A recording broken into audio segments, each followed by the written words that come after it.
¿Alguna duda o algo que quieran preguntar de lo que vimos hoy? Profe, yo tengo algunas. Sí, Agustina. Viste que el hidróxido de calcio estimula para que se forme tejido dentario. ¿Cómo funcionaría? Tipo, según lo que vimos. Bien.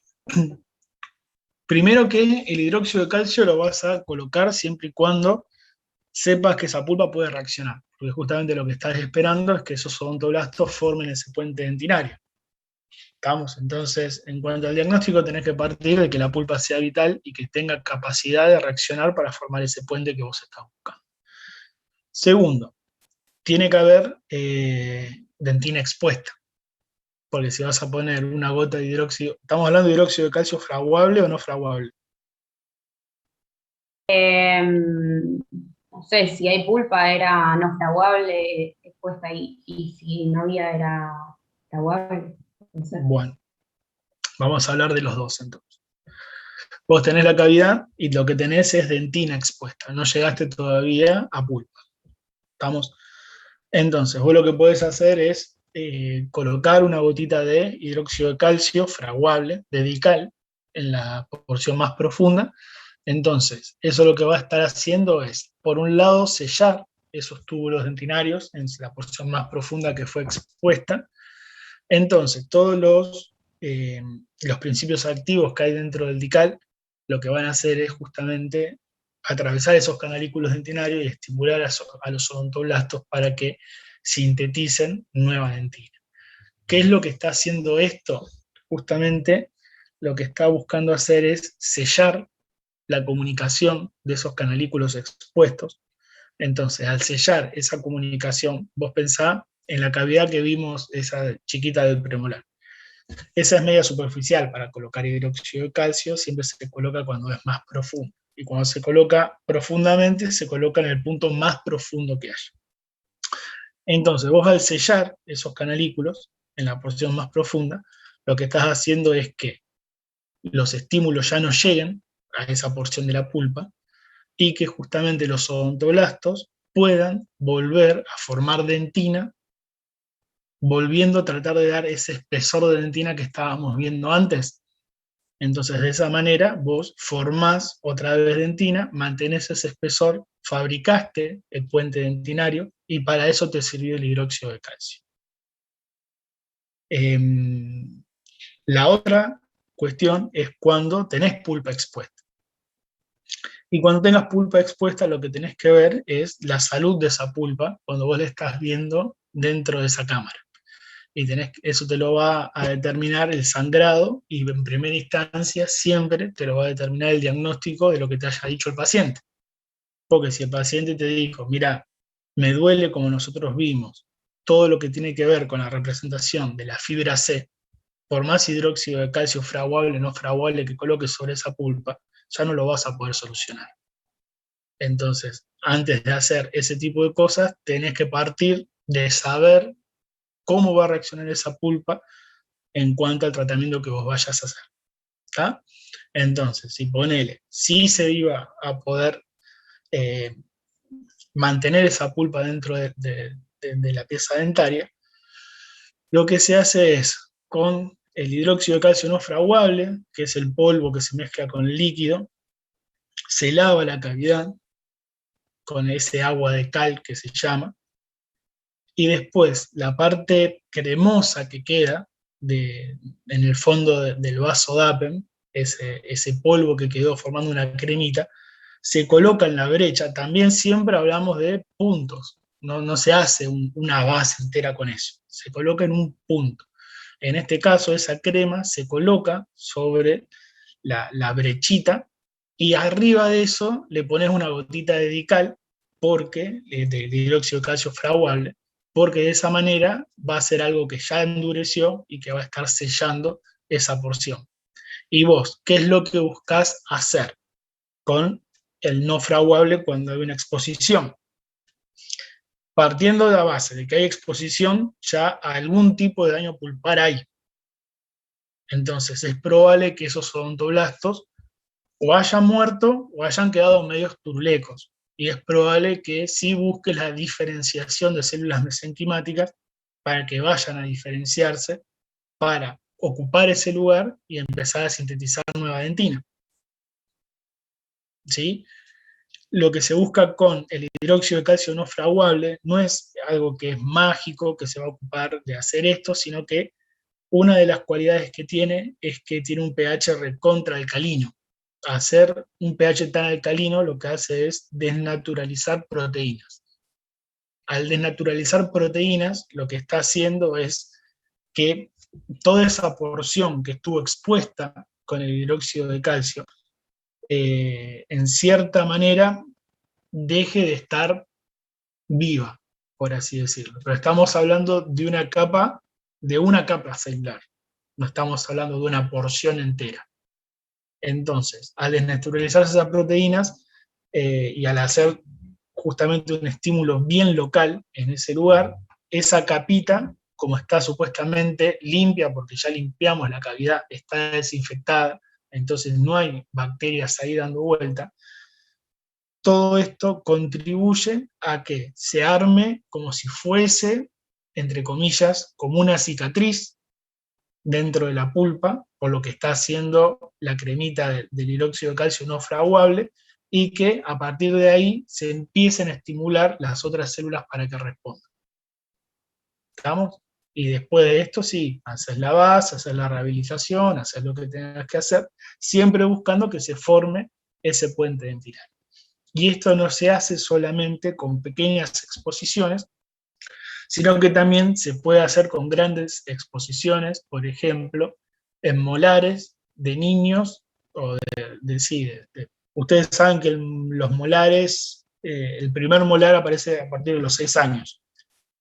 Y como vimos recién en las radiografías, por más que el molar esté en boca, no significa que las raíces estén formadas.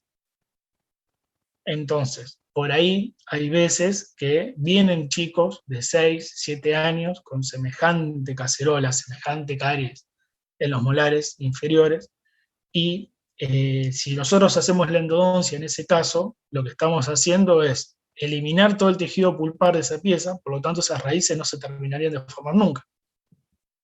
Entonces, ¿qué es lo que se hace? Se elimina la parte contaminada, se llena la cavidad con un material que tiene hidróxido de calcio en su constitución, que puede ser hidróxido de calcio, o se intenta usar otro tipo como el MTA o el CPM, que son materiales ricos en hidróxido de calcio y son mucho más estables que el hidróxido de calcio. Entonces, con eso, vos lo que haces es, siempre y cuando la pulpa esa, volvemos al diagnóstico, sepamos que puede seguir reaccionando, que no esté recontra contaminada, que no esté podrida, por lo menos que sangre, para saber que está viva, ¿sí? Entonces, se limpia la pulpa, ponele que es el molar, se limpia la pulpa de la cámara y se coloca el MTA o el material que queramos colocar dentro de la cámara para hacer un sellado y que esas células que estaban en los conductos tratando de formar las raíces, terminen de formar esas raíces. Y después, bueno, más adelante se hará la endodoncia como corresponde, se hará lo que haya que hacer, etc. ¿Estamos? Son procesos para colaborar con la formación, o que se terminen de cerrar los ápices y demás. Y después, bueno, siempre se verá las posibilidades, como les dije antes. Nosotros tenemos el diagnóstico, pero la otra pata que va a ayudar al tratamiento que nosotros vamos a tomar la decisión sobre el tratamiento que vamos a hacer, va a ser la posibilidad de rehabilitarlo. Si es una pieza que no hay forma de rehabilitarlo, bueno, entonces por más que podamos mantener esa pulpa, no sé si vale tanto la pena. ¿Está? Entonces, bueno, después se verá si se hace la endodoncia, si no se hace, si se rehabilita, etc. Son decisiones que se van a ir tomando sobre la marcha según lo que vayamos viendo. Pero para eso es que utilizáis el hidróxido de calcio.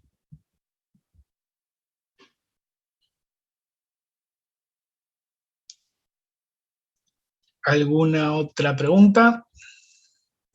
Yo, profe, tengo una duda. Las proteínas fibrilares de la sustancia intercelular, solamente con saber que está más colágena y la elastina, ya está. Sobra. Listo, gracias. Profe, Sí, Augusto. ¿puede ser que a través de un golpe sin que haya pérdida de un pedazo de diente se active esta dentina reparadora? Sí, pueden pasar dos cosas a partir de un gol. Una es que eh, lo que va, lo que va a sufrir en un golpe, ponele que te caes de la bici, ¿no? Y te caes de boca a la calle. Lo que va a sufrir, en realidad, vos ponele que recibís un golpe ahí, entonces, lo que va a hacer esto es que ustedes saben que la pieza dentaria, ya lo vamos a ver en fisio, pero saben que la pieza dentaria no está cementada en el hueso, sino que se relaciona con el hueso a partir de la membrana periodontal. Eso hace que tenga como un estuche que tenga cierto movimiento, ¿sí? No está clavada. Entonces, ustedes saben que toda la vascularización entra a la pieza dentaria por el foramen apical. Entonces, si vos apretás con un golpe, apretás esa pieza dentaria y apretás ese lugar en donde está entrando toda la irrigación, ¿qué es lo que puede llegar a suceder? Que se apriete el vaso por donde entran todos los nutrientes. Y si dejan de entrar los nutrientes, ¿qué es lo que sucede? Isquemia. Antes de la isquemia, está bien, se da una isquemia, se da una hipoxia, entonces esos tejidos dejan de recibir los nutrientes. Entonces, ¿qué es lo que puede pasar? La pulpa frente a esto puede reaccionar de dos maneras y eso nunca lo vamos a saber, ¿sí? O sea, nunca vamos a saber para qué lado va, si vamos a saber qué es lo que está pasando.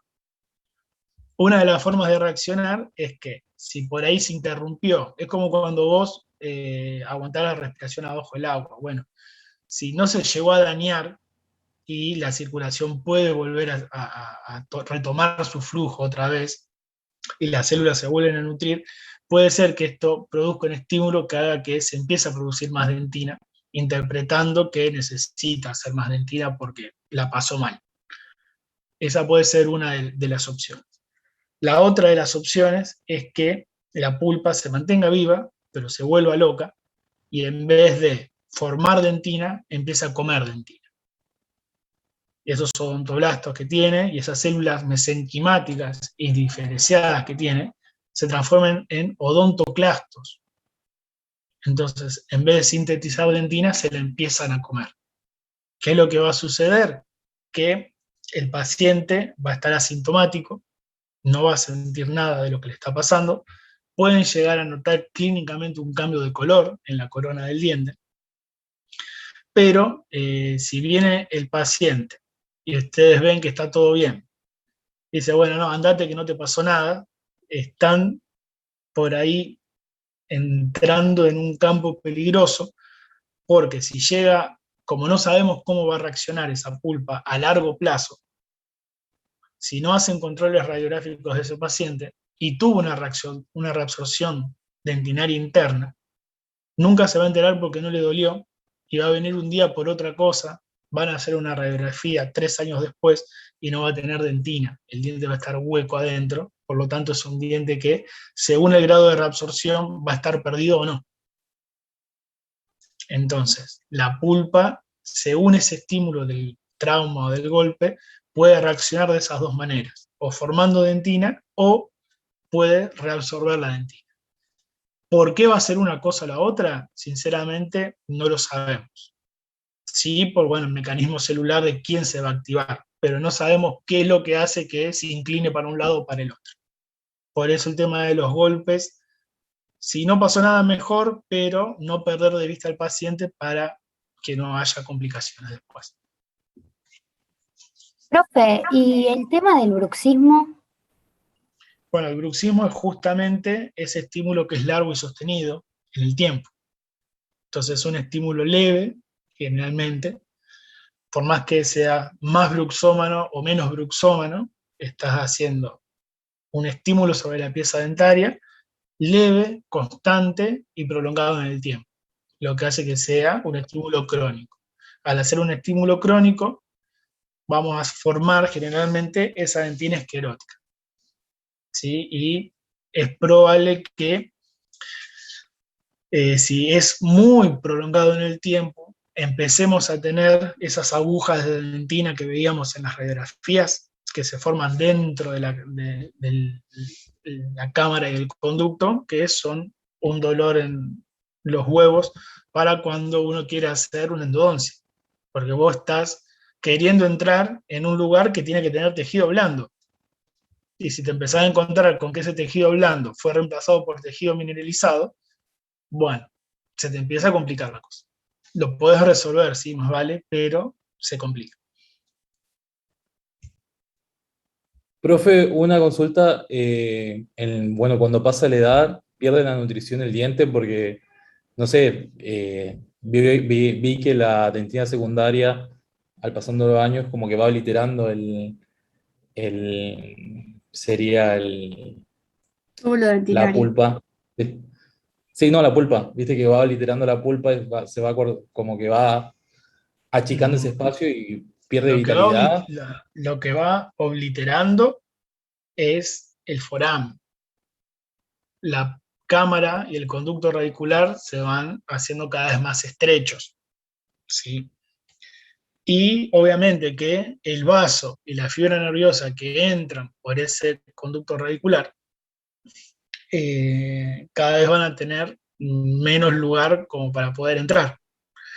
Entonces, es frecuente en personas mayores, eh, obviamente como vimos con ese incisivo central de las radiografías, llegamos hasta cierta edad, pero si seguíamos 30, 40 años después, esa cámara y ese conducto iba a ser cada vez más chiquito, cada vez más finito y cada vez más complicado de encontrar. Eh, y no es que la pieza pueda llegar a perder vitalidad, sino que, o sea, es una línea finita, ¿sí? Entre que tiene vitalidad y no tiene vitalidad.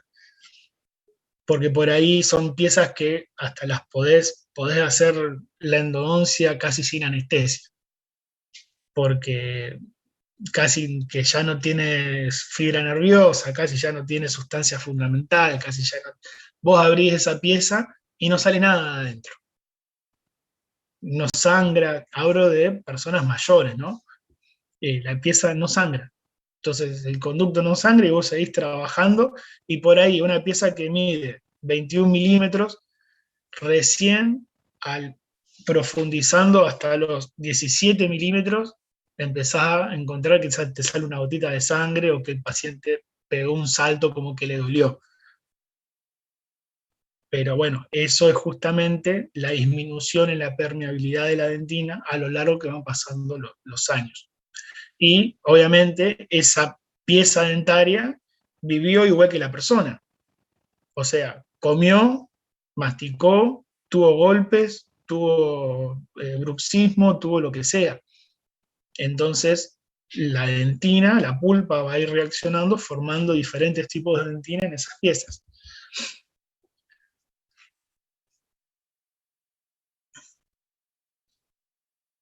Estamos. Sí, estoy. Despreocupate que vos a tu edad no tendrías que tener. Vení los lentes ya, ¿viste? Bueno, pero son los lentes nomás, no pasa nada. Te hacen parecer intelectual y todo. ¿Alguna pregunta más, chicos, respecto a esto? Yo la última, profe.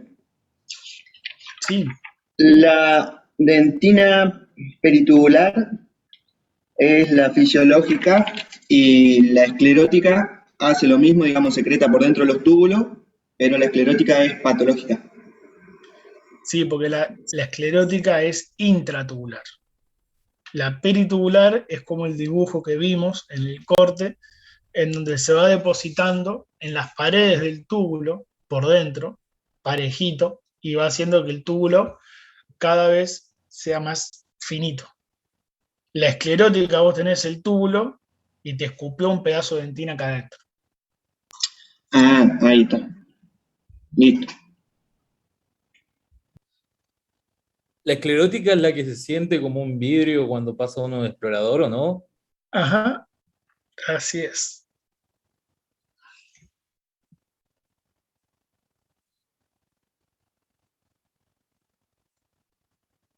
¿Algo más, chicos?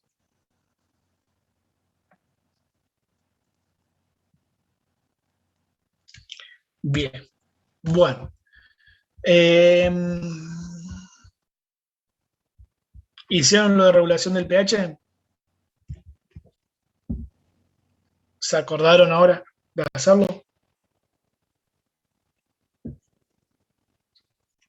¿Sí? Capaz tuvimos un poquito más de tiempo. No sé si. Bueno, vamos a establecer las bases. Son 18:57. A las 19:06 tenemos que terminar con esto.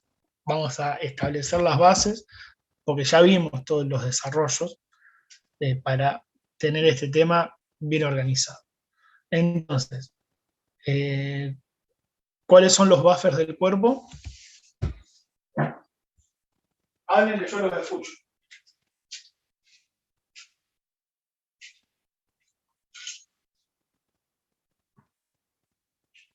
No escucho nada. El de ácido carbónico y bicarbonato. Entre ácido carbónico y bicarbonato, muy bien. De las proteínas celulares. Proteínas, muy bien. Y el del fosfato. El fosfato, muy bien. Bueno, ¿cuáles son los sistemas, los órganos que se van a encargar dentro del cuerpo de regular el pH? El riñón El sistema respiratorio. y los pulmones. Sanguínea, Sanguíneo, respiratorio y los riñones.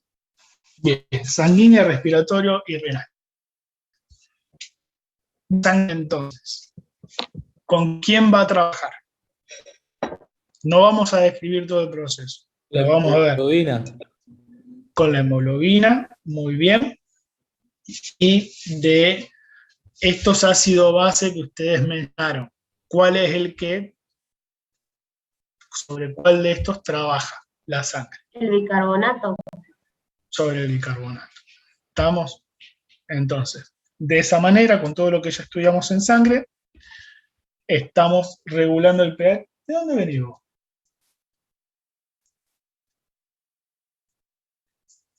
¿Qué hija? Bueno, la cama llena de pelos ahora. De la perra, ¿no? Que vino como si nada, estirándose. ¿Qué hija? Bueno, sangre, bien. Segundo sistema regulador, ¿cuál es? Respiratorio. Respiratorio. Sistema respiratorio. ¿Con quién trabaja el sistema respiratorio?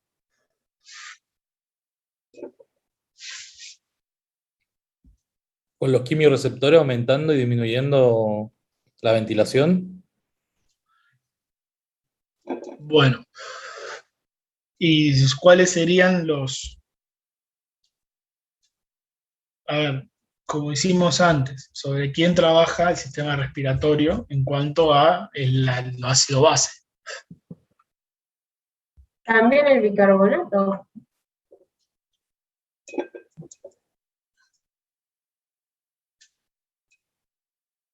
Dióxido de carbono e hidrógeno. Ahí me gustó un poquito más, con el intercambio que produce, ¿no? A nivel respiratorio, con el dióxido de carbono, el oxígeno, y cómo eliminamos dióxido de carbono, que vendría a ser un ácido. Bien. Y el tercer sistema que se encarga de esto, El sistema renal que trabaja con el fosfato. el sistema renal, que trabaja con Con el fosfato. con el fosfato y con quién más. El amoníaco. Puede ser. Y las proteínas. El amoníaco es a partir de la... Sí, no es para el pH, el amoníaco. El amoníaco es eliminar Absorbe y urea, excreta hidrógeno, puede ser. claro, reabsorbe. ¿Se acuerdan que vieron el túbulo controlado proximal? Que tenían esas células que se encargaban de jugar con el hidrogenión y con el bicarbonato para reabsorberlo y así determinar el pH de la orina.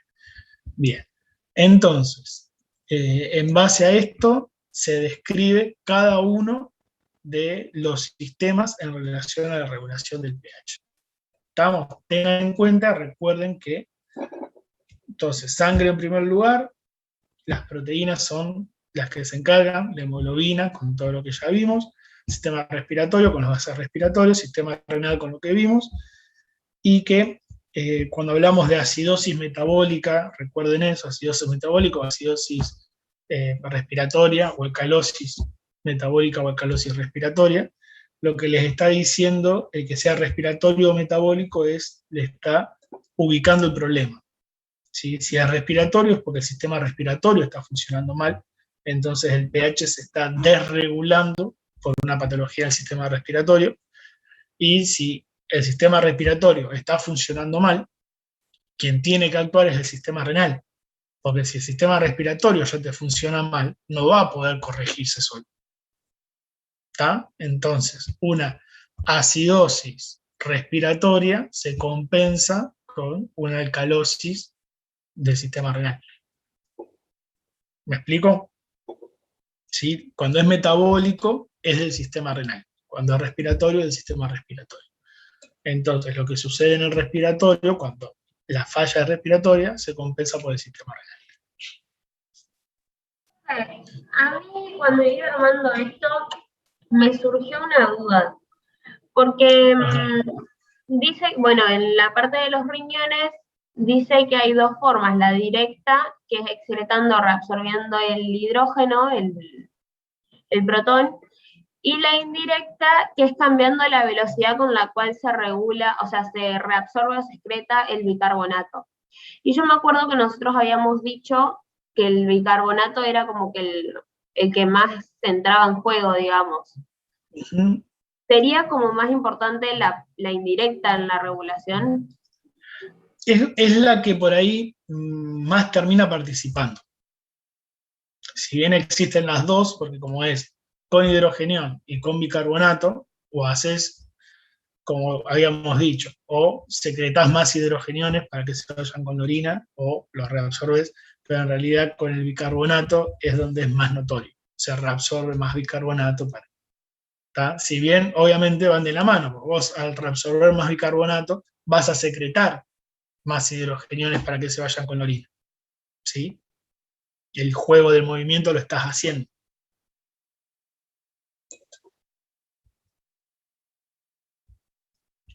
Bárbaro.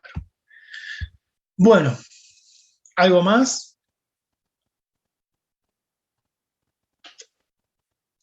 Bueno, 19:05, la verdad que ni que lo hubiésemos planeado. ¿Tengo una pregunta? Sí, Mateo. ¿La albúmina también participaba en la regulación del pH? La albúmina, generalmente no, porque la albúmina es una proteína plasmática. Y como proteínas, como proteína plasmática puede intervenir en la regulación del pH. ¿Sí? No está fuera de las funciones que puede llegar a cumplir. ¿Tá? Pero recordemos que dentro de las proteínas que no son plasmáticas, pero es una proteína que está en glóbulo rojo, por lo tanto está en el plasma, más importante es la función de la albúmina, de la hemoglobina.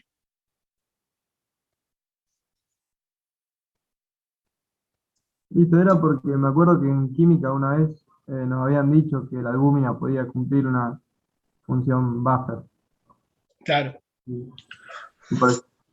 Por eso, como proteína plasmática sí, pero en sangre se ve, así como cuando hablamos de proteínas plasmáticas, decimos que la albúmina es lo que más hay, y esta es la que determina la presión oncótica, ¿sí? y no hablamos de las otras para hablar de la presión oncótica que establecen las proteínas. Lo mismo para esto, ¿sí? En la regulación del pH es más importante lo que hace la hemoglobina que la albúmina. La tomamos como despreciable entonces. ¿Por qué la vas a despreciar? Por albúmina, ¿qué te hizo? Querela igual, es también un ser humano.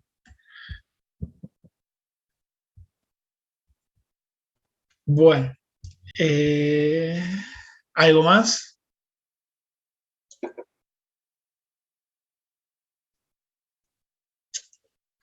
Bueno, vamos con el tema de hoy.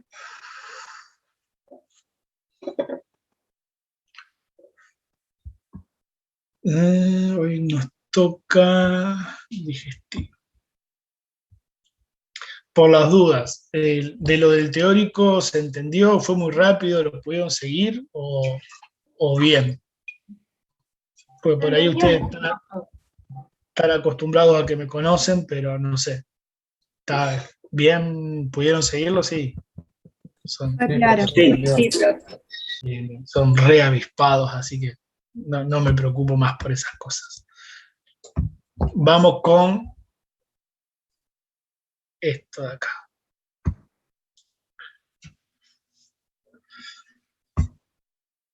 Bueno, esto es para Julián, que quería dibujitos. Acá, Julián, tenés todos los dibujitos que vos querías que haya. Así que no te veo ahora, pero espero que tengas una sonrisa gigante. Bueno, bárbaro. Sistema digestivo. Bueno, ¿por qué vamos a hablar ahora del sistema digestivo? Y porque estamos entrando ya en esto, ¿no? O sea, el primer lugar del sistema digestivo es la cavidad oral. Entonces, bueno, estamos hablando justamente en la unidad de fisiología oral, entonces corresponde que empecemos a hablar del sistema digestivo ahora. Si bien un montón de cositas del sistema digestivo, como siempre nos pasa en fisiología, ya las vimos antes. ¿Estamos?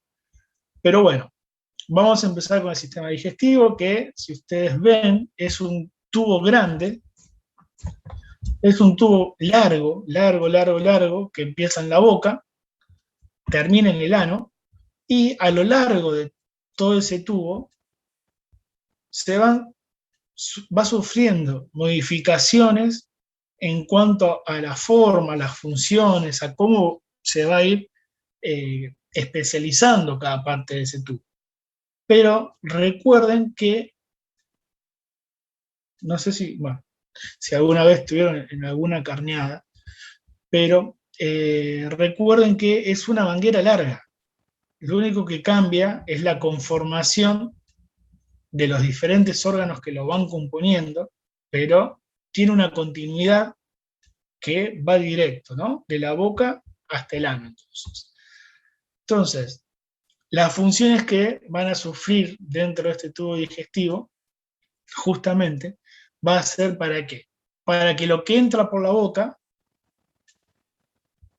sufra todas estas transformaciones a lo largo de los órganos que se van formando dentro de ese tubo, y lo que no sirva lo podamos eliminar. ¿Estamos? Entonces, la primera parte de todas nosotros un poco lo hablamos el lunes cuando hablamos de saliva. Vamos a agregarle un par de cositas más, pero no demasiado. Entonces, vos tenés en primer lugar que es la boca.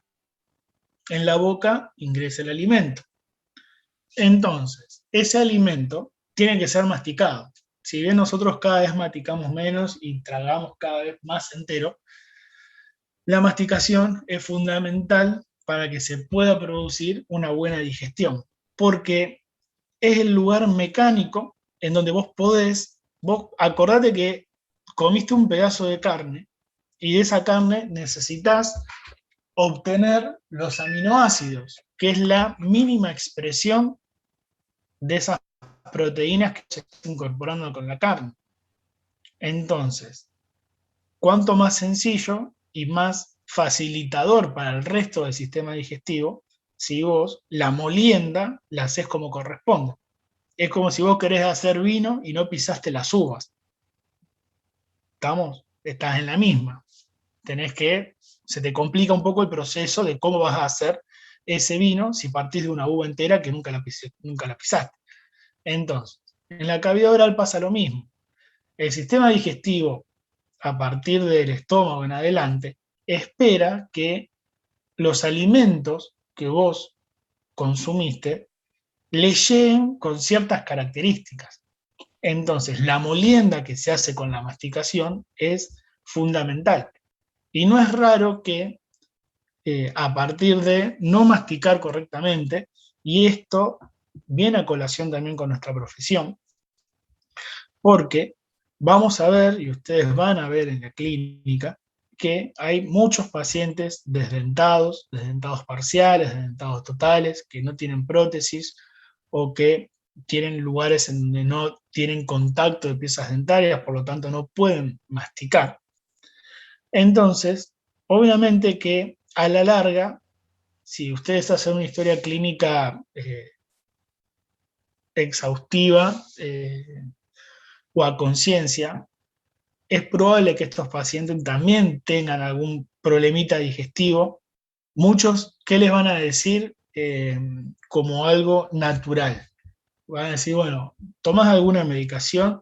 No tomo nada, qué sé yo. Sí, tomo omeprazol. ¿Por qué? El omeprazol vieron que es para el tema de cuando ustedes la pasan mal, cuando se maman mucho y demás, cuando tienen acidez y ese tipo de cosas. Es justamente porque si no nos llega la materia prima al estómago como tiene que llegar luego de ser masticada, el estómago por ahí tiene que tratar de funcionar mucho más de lo que tendría que funcionar. Tiene que hacer un esfuerzo mayor. Al hacer un esfuerzo mayor, tiene que funcionar produciendo más sustancias de las que produce, y eso puede terminar siendo contraproducente cuando lo hacemos repetidamente a lo largo del tiempo por muchos años. Entonces, la masticación es importante y que los pacientes tengan la posibilidad de recuperar la masticación es importante. ¿Estamos? Entonces, justo con la masticación, entonces vamos triturando ese bolo, lo vamos transformando en el bolo junto con la saliva que habíamos visto que trabajaba para este fin. Entonces, una vez que tenemos el bolo alimenticio, que ya está trabajado con la saliva y demás, lo tragamos. Entonces, ¿qué pasa? Por la faringe, pasa por el esófago, y del esófago caemos al estómago. Cuando hablamos de... Sí. Nada que ver, pero el omeprazol no inhibe a las células del estómago, a que no estemos secretando el jugo gástrico. Claro. Ah, claro, gracias. claro. Por eso justamente, si el estómago, si el alimento te viene poco trabajado, el estómago tiene que trabajar más. ¿Sí? Tiene que compensar eso que no vino de arriba. Entonces va a provocar más jugo gástrico. Y ese jugo gástrico es ácido, y eso te puede dar acidez. Entonces por eso el omeprazol es para bajar eso.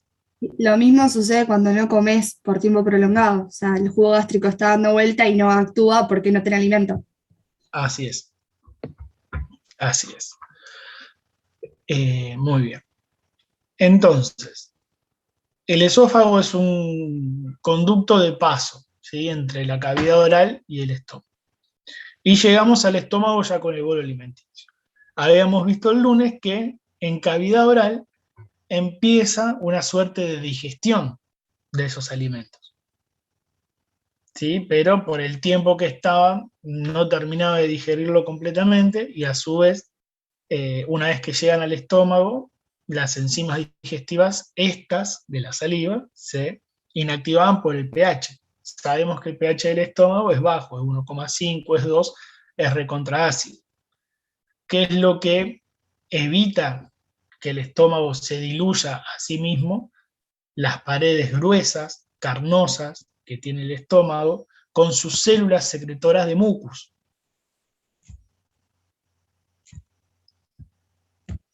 Mirá vos, no me guardo. Bueno, tenía una imagen del estómago, pero no, se ve que no la guardé. No la guardé. Entonces, vamos a situarnos aquí. Estaba tan buena, tan linda esa imagen. Era la mejor que tenía. Tenemos el estómago, ¿sí? Llegó el bolo alimenticio y justamente las distintas células del estómago se van a encargar, por un lado, de producir el moco, ¿sí? Ese moco va a estar haciendo como una suerte de impermeabilización para que los ácidos del estómago no trabajen directamente sobre la mucosa y no empiece a lesionar esas células. ¿Está? Y a su vez, ese jugo gástrico que se va produciendo también va a ser secretado por otro tipo de células. Y ese jugo gástrico va a ser rico en ácido clorhídrico, que es lo que le da el pH tan ácido. Entonces, ¿para qué queremos ese pH tan ácido en el estómago? Por un lado habíamos dicho que una puerta de entrada al organismo de sustancias extrañas o nocivas es la cavidad oral. Entonces, que haya un pH tan ácido va a hacer que algunas toxinas, bacterias y demás no puedan sobrevivir a ese pH y se terminen muriendo. Pero por otro lado, tiene una función que es que las enzimas digestivas que hay en el estómago necesitan que haya un pH para poder activarse. Esto es un poco el huevo y la gallina, ¿viste? Vos decís, bueno, pero yo hago ácido clorhídrico para que las enzimas se activen, o las enzimas están diseñadas para que ya que hay un pH ácido se puedan activar con ese pH. Bueno, nunca lo sabremos, ¿no? Ese huevo y la gallina. Cuestión que ese pH ácido me favorece a que las enzimas digestivas presentes en el estómago se puedan activar. Y partimos de un precursor, que es el pepsinógeno. ¿Se acuerdan que cuando hablamos de geno es porque está inactivo? El angiotensinógeno, ¿sí? Está bien activo y después pasaba a ser angiotensina. El fibrinógeno estaba inactivo y después pasaba a ser fibrina. Bueno, acá tenemos el precursor de la enzima, que es el pepsinógeno. Está inactivo y en presencia de ácido clorhídrico se activa a pepsina. Y la pepsina es una enzima que se encarga de comenzar la digestión de las proteínas. Entonces, habíamos visto que en la parte superior, en la cavidad oral, había enzimas que comenzaban la digestión de los hidratos de carbono, de los lípidos, y en el estómago encontramos que hay enzimas que se encargan de la digestión de las proteínas. ¿Estamos hasta ahí? Bárbaro. Bueno, después del estómago entonces, ¿cómo salimos del estómago? ¿Con qué nos encontramos después del estómago? Con el duodeno, la primera porción de intestino delgado.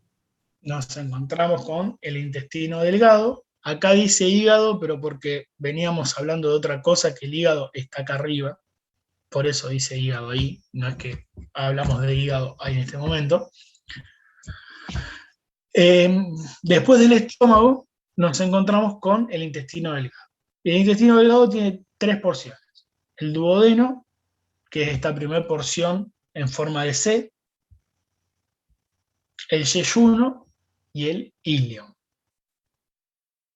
Todo eso es intestino delgado.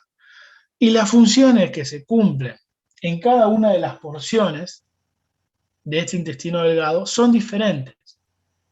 Entonces, no podemos hablar más de intestino delgado como que es una sola entidad, sino que el intestino delgado lo tenemos que entender como las diferentes porciones que lo componen según las funciones que se van a llevar ahí adelante. ¿Estamos? Entonces, cuando hablamos de la conexión que hay entre el estómago y el intestino delgado, sí mencionamos la primera porción, que es el duodeno. Entonces, ¿qué es lo que sucede en el duodeno? Fíjense, nosotros desde que estamos masticando el alimento con las enzimas que vimos y lo que sucede en el estómago con las enzimas que vimos. ¿Qué función estamos cumpliendo? Estamos comenzando a cumplir.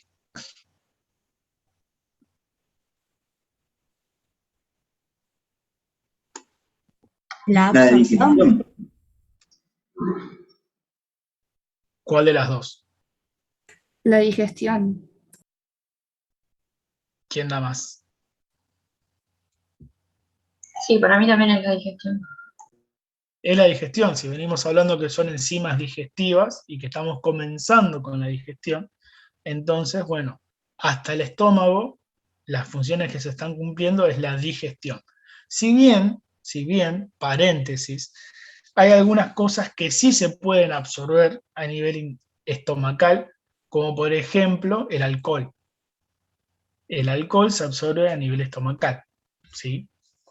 No pasa por todos estos mecanismos. Entonces, digestión. Dijimos que comenzamos con la digestión. ¿Por qué siempre remarqué el comenzamos con la digestión? Porque la digestión, en algún punto, la tenemos que hacer pasar a una segunda fase, por así decirlo, que sería la finalización de la digestión. ¿Y dónde vamos a producir esto? En el duodeno. ¿En qué porción del duodeno? En la segunda porción del duodeno. Ven que tenemos acá el duodeno y ven que acá tenemos cuántas porciones tiene. Bueno, fíjense, segunda porción del duodeno, llevamos para acá, segunda porción del duodeno. ¿Qué es lo que sucede en la segunda porción del duodeno? Secreta Tenemos, el páncreas. tenemos estos dos conductitos, este verde de acá y este verde de acá. Tenemos un conducto que viene desde el páncreas hasta el duodeno. Y tenemos un conducto que viene de la vesícula biliar, por ende, viene desde el hígado hasta el duodeno. ¿Estamos? Esto ya lo estudiamos. La secreción exócrina del hígado ya la estudiamos. Y el páncreas, habíamos estudiado que era una glándula anfícrina. O sea que tenía secreción endocrina y secreción exócrina. Entonces, en este momento, ¿qué tipo de secreción del páncreas nos interesa? La exócrina. La exócrina. Porque si volvemos otra vez a este dibujito, el tema hormonal del páncreas, que era la parte endocrina, se volcaba al medio interno. Mientras que el páncreas, con la secreción exócrina, está volcando a este tubo que cuando lo continúas se termina eliminando lo que hay que eliminar. Entonces estás volcando hacia un lugar del cuerpo en donde, si continúa con ese trayecto, se va a excretar del cuerpo. Por eso es función exócrina. ¿Estamos? Profe, Entonces, sí. una consulta. ¿Es exactamente en la segunda parte del duodeno? Porque en el libro de la bibliografía yo tengo como que es la primera parte donde se vuelcan las secreciones del hígado y del páncreas. ¿Puede estar mal o...? No, es en la primera parte del intestino delgado, en la segunda porción del duodeno. Sí, acá igual lo define como que es la primera parte del duodeno, así que bueno, por ahí que está mal dicho, claro. No, es en la primera parte sí del intestino delgado, como conjunto, pero es en la segunda porción del duodeno. Por ahí hay que ver también el libro en donde hace los cortes, de primera parte, segunda parte y tercera parte. ¿Sí? Pero lo tomamos como que es la segunda porción del duodeno. Claro. Gracias, profe. De nada. Entonces, fíjense que tenemos el conducto pancreático que vuelca la secreción exócrina al duodeno. Tenemos el conducto biliar que vuelca la secreción hepática al duodeno. Entonces, ¿qué características van a tener estos dos líquidos que llegan acá? Que van a contribuir a finalizar la digestión de todas estas cosas que teníamos que digerir. Porque antes, hasta el estómago, dijimos que habíamos comenzado con la digestión. Ahora cuando llegamos al duodeno, vamos a finalizar la digestión. ¿Estamos? ¿Qué componentes va a tener el jugo pancreático que me van a servir para esto? Y va a tener más enzimas. ¿Sí? Porque vimos que la digestión se llevaba adelante gracias a la presencia de enzimas y de diferentes enzimas que atacaban a los diferentes sustratos. Entonces, el páncreas, ¿qué va a tener en su jugo pancreático? Enzimas. Y como es un jugo pancreático, imagínenselo como cuando ustedes preparan un sobrecito de tang. ¿Sí? Tienen el polvo, que son todas las proteínas, las enzimas, y tienen el agua, que es la otra parte de ese jugo, por eso se llama jugo. Entonces, en la parte líquida del jugo pancreático, va a ser muy rica ¿en qué? ¿En qué les parece que va a ser rico?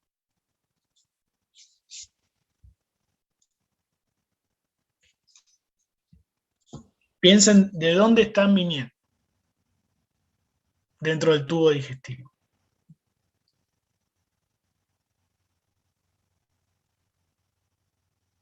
¿De dónde están viniendo del tubo digestivo? Del estómago. ¿Qué pH hay en el estómago? Ácido. ¿Y por qué el estómago entonces se puede bancar ese pH? Porque tiene mucosa. Mucosa tiene. Tiene mucus. Por el mucus, si no les da vergüenza, digan moco. Si les da pudor, digan mucus. Pero estamos hablando de lo mismo. Que no es lo mismo que la mucosa. La mucosa es la pared propia del estómago. ¿Estamos? Entonces, esa característica hace que el estómago sea especial. Pero el duodeno no tiene esa capa de mucus. Entonces, si está bajando un quimo que una vez que el bolo alimenticio llega al estómago y se empieza a mezclar con el jugo estomacal, ya pasa a ser el quimo, y eso, si recuerdan, lo llamamos el quimo ácido. Entonces, si bajan de un lugar que tiene un pH de 1,52 al duodeno, ese pH, ¿les parece que va a estar bueno para el duodeno? Que no tiene la capa de moco. No. No. Entonces, ¿cómo hacemos para contrarrestar ese pH? Por el bicarbonato que secreta. Le ponemos al jugo pancreático algo que sea un tampón BAF. Entonces, ¿qué es lo que tiene el jugo pancreático? Es riquísimo en bicarbonato. Entonces, todo lo que baja del estómago va a poder ser contrarrestado el pH ácido que trae gracias a la alcalinidad que tiene el jugo pancreático. Y el pH que hay en el duodeno a esta altura es más o menos de 8. ¿Sí? Entonces fíjense cómo rápidamente revertimos ese pH tan ácido con un pH alcalino que logramos en el duodeno. ¿Estamos? Y de acá viene también lo mismo que hablábamos antes. Si el estómago funciona de más, es probable que haya mayor cantidad de ácido clorhídrico que esté bajando del estómago al duodeno. Entonces, si el jugo pancreático no llega a controlar esa acidez, es por eso que en esta porción es donde se dan ese tipo de úlceras. Porque tienen que ver con el estómago que está trabajando de más y manda más ácido a lugares en donde no tendría que estar mandándolos tanto. ¿Está? Vieron que es común que haya pacientes, personas que tienen úlceras del sistema digestivo. Bueno, en parte es por esto. Entonces, eso con la parte líquida del jugo pancreático. Tenemos la otra parte que son las enzimas. Entonces, ¿qué vamos a tener? Enzima para los hidratos de carbono. ¿Cómo se llamaba la enzima para los hidratos de carbono de las glándulas salivales? Amilasa salival. Amilasa salival. ¿Y cómo se va a llamar la enzima para los hidratos de carbono presente en el jugo pancreático? Amilasa pancreática. Amilasa pancreática. Ya que está, ahorramos en ponerle nombre, solamente le cambiamos el apellido de dónde se va a estar secretando. ¿Estamos? Es la amilasa pancreática. Tenemos que también trabajar sobre sustratos proteicos. Entonces vamos a tener enzimas como la tripsina, la carboxipeptidasa, elastasa, toda una serie de enzimas pancreáticas que van a ir a terminar la digestión de las proteínas para que queden solo los aminoácidos. ¿Está? Y nos falta la digestión de los lípidos. Pero los lípidos tenemos una cuestión, que los lípidos son lípidos. Los lípidos son hidrofóbicos. ¿Sí? Los lípidos no son hidrosolubles. Y acá estamos hablando de que nos llega un jugo pancreático, que es rico en agua y en bicarbonato. Entonces, ustedes quisieron lavar, ustedes comen un asado, ¿sí? Y tienen el plato. ¿Lo quisieron lavar alguna vez solamente con agua a ese plato? ¿Lo pueden lavar?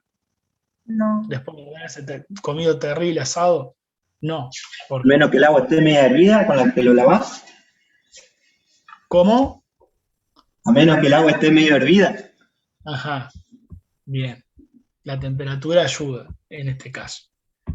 Pero con agua sola, ¿es fácil lavar ese plato con toda esa grasa que queda después de comer el asado? No.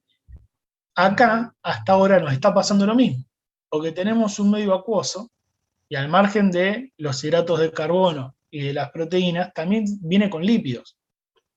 Y esos lípidos, en este lugar que está inundándose con jugo pancreático, no se lleva bien con esa agua. Entonces los lípidos están teniendo problemas para ser digeridos. Y para eso es que interviene la bilis. Entonces, la bilis, con todos los componentes que tienen, que ya pudimos ver, ¿qué es lo que hace la bilis? ¿Qué es lo que hace la bilis? Como un detergente. Es como un la tensión superficial. Tal cual. Es como un detergente. Entonces, ahora sí, en vez de ponernos a calentarnos el jugo pancreático para que sea más fácil digerir esos lípidos, lo que hacemos es mandarle bilis, que es como un detergente. Entonces, ¿qué es lo que logra hacer este detergente, que es la bilis? Separar a los lípidos en gotitas de lípidos, que se llaman micelas. ¿Se acuerdan de las micelas, que eran esas gotitas que tenían todas las cabezas por fuera y todas las colitas por dentro? Que las cabezas se llevaban bien con el agua, que eran hidrofílicas, y las colas se llevaban mal con el agua y eran hidrofóbicas. ¿Sí? Entonces, por la presencia de bilis, acá podemos fabricar todas esas micelas. Y esas micelas son gotitas. ¿Vieron cuando ustedes van a hacer fideos y están acostumbrados a la antigua, en donde le echaban un chorrito de aceite al agua hirviendo? ¿Vieron cómo se separan un montón de gotitas? Bueno, eso es justamente lo que está sucediendo a este nivel por la presencia de la bilis. Entonces, pasan de tener una gota grande de lípido a tener un montón de gotitas chiquitas. Entonces, gracias a tener un montón de gotitas chiquitas, ahora sí va a intervenir una enzima del jugo pancreático, que es la lipasa pancreática.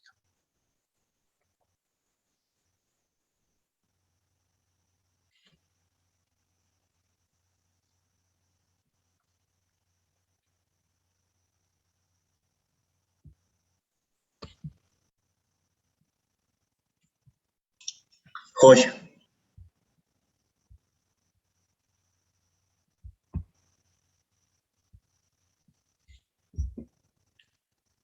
Bien. Entonces, todo esto sucedió dentro del duodeno. Todo esto sucedió dentro del duodeno. la digestión ya está. Entonces, cuando salimos del duodeno, ya tenemos que esas proteínas ya no son más proteínas, sino que ya son aminoácidos. Tenemos que esos hidratos de carbono grandes ya no son hidratos de carbono grandes, sino que ya son monosacáridos, ¿sí? Y tenemos que ya los lípidos no son lípidos, sino que son ácidos grasos libres, etc. Entonces, ahora sí tenemos los sustratos pequeñitos para poder absorberlos, que es la segunda parte del sistema digestivo, la otra gran función que tiene el sistema digestivo. Entonces, ¿entendemos esto?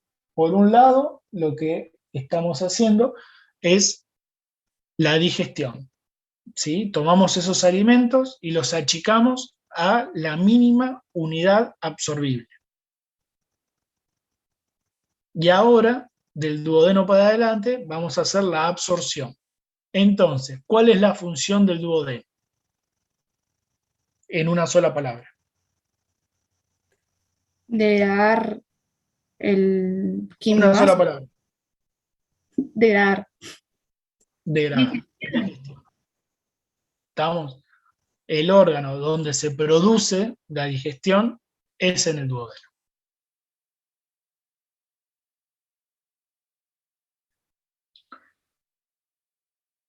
Y ahora entonces vamos a continuar por este viaje hermoso que estamos teniendo dentro del tubo digestivo, y después de pasar por el duodeno, ¿a dónde vamos a seguir yendo?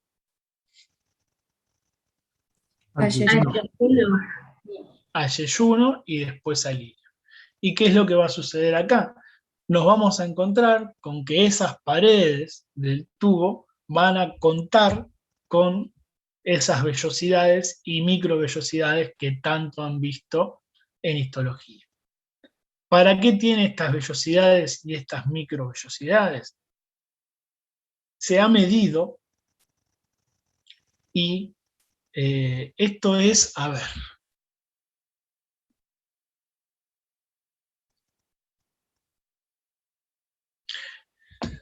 esto es como tener una alfombra toda arrugada en el piso, ¿sí? Vos por ahí tenés un lugar en tu casa, en tu departamento, para colocar una alfombra. Y ese lugar en donde vos vas a colocar la alfombra mide 2 metros por 1 metro. Pero vos tenés una alfombra que es de 4 por 4. Es grande. Entonces, ¿qué es lo que vas a hacer? No digo que sea cómodo, digo para que entre. ¿Qué es lo que vas a hacer con esa alfombra? La vas a colocar y te va a quedar siguiendo este dibujito de la vellosidad. ¿Sí? Te va a quedar, no sé dónde tengo la cámara, pero te va a quedar todo así. Vos pusiste la alfombra. Después que puedas caminar arriba es otra cosa. Pero a lo que voy es al concepto de para qué están esas vellosidades en el yeyuno y en el ilio. Entonces, al tener estas vellosidades, y no paramos ahí, fíjense que las vellosidades, a su vez, cada vellosidad tiene más prolongaciones que son las microvellosidades. Entonces, nosotros estamos ubicando un montón de membrana dentro de un tubo que por ahí no podríamos poner tanta membrana estirada. Entonces, ¿qué hacemos? Tenemos toda esta membrana, pero la tenemos que meter acá. ¿Y qué hacemos? Y bueno, la hacemos tipo acordeón. Y la logramos meter toda dentro del tubo. Es tan grande, si nosotros tomáramos el epitelio del tubo digestivo y lo estiráramos, es tan grande que los que han hecho este tipo de mediciones, que tienen tiempo para hacer estas cosas, dicen que puede llegar a cubrir una cancha de fútbol. Entonces imagínense la cantidad de tejido que hay ahí, de membrana, ubicada en un lugar tan chico. ¿Y todo esto para qué es? Para aumentar al máximo posible la superficie por donde se van a absorber esos nutrientes que vos digeriste. Porque está bien, los digeriste, los hiciste chiquitos, Pero ¿cuándo empiezan a ser importantes esos nutrientes? ¿Cuándo pasan a dónde? A la sangre. A la sangre, que justamente es el concepto de absorción, que pasen desde la luz del tubo hacia la sangre. Entonces, cuando están en la sangre, ya están disponibles para poder utilizarlos. Pero mientras tanto, no los podés utilizar. Vos te comiste un asadazo bárbaro y todos esos aminoácidos, hasta que no pasen a la sangre, no los podés utilizar. Y si no los absorbes, los vas a perder con los desechos del tubo digestivo. Entonces, es tan importante la absorción que por eso ampliamos tanto la membrana del interior del túbulo para poder, como sea, absorber todo lo más que podamos. ¿Estamos? Bien, entonces, empezamos a hacer la absorción ahí, en el yeyuno, en el ilio. Y después pasamos a el intestino grueso, con su porción ascendente, transversa y descendente, con sus porciones, que no vamos a desarrollar demasiado lo que sucede aquí, pero lo que se va a generalmente absorber y lo que se va a movilizar va a ser el agua. Entonces, a nivel del intestino grueso, lo que se va a estar haciendo es empezar a formar las heces que se van a excretar, lo que vamos a eliminar, y se va a terminar de hacer la absorción de agua y la secreción de cosas que por ahí haya que secretar ahí para que se eliminen con las heces.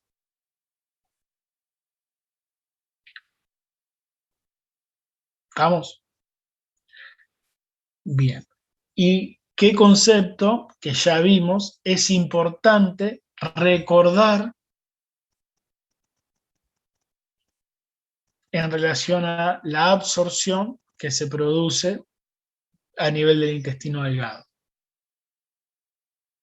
¿Con qué relacionamos esto que se absorbe a nivel del intestino delgado? ¿Sistema porta? ¿La Con el vitamina sistema- K? No, con el sistema porta. El sistema porta, ¿se acuerdan? Ya lo estudiamos, ya lo describimos.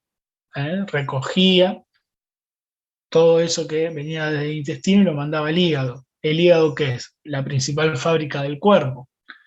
Entonces, ¿cómo hace el hígado para producir todas las proteínas plasmáticas? ¿Cómo hace el hígado para producir todos los factores de coagulación menos el 8 que lo hace el endotelio? ¿Cómo hace el hígado para poder formar glucógeno? Bueno, le llega todos estos nutrientes a partir de ese sistema porta. ¿Estamos? Bien, entonces también es otro concepto que es para repasar lo de circulación enterohepática. Bueno, hasta acá hemos llegado por hoy porque ya me duele la garganta, no puedo seguir hablando y tampoco tengo ganas de seguir hablando. Así que hasta acá vamos a llegar. Hoy ha sido un día muy largo para ustedes y para mí. Así que bueno, va a haber un trabajo práctico y digestivo para que empiecen a hacer, así que vayan pispeándolo. Y ya lo del trabajo ese de dolor, que está subido al campus, si lo quieren empezar a hacer, ya que vieron dolor y ya terminamos de ver pulpa, lo pueden empezar a hacer a modo de juego si lo pueden ir haciendo. ¿Estamos? Nos volvemos a encontrar el lunes para seguir con digestivo. Y bueno, nada más, nos estaremos viendo. Vayan al after Facu. Y, ¿Vos venís, profe? no, si yo no estoy. Ah, Yo no te estoy. preguntaba. La camisita que pegaste. ¿La qué? O la camisita que pegaste. Ah, esta. Es ¿Sabés verano. cómo va esa?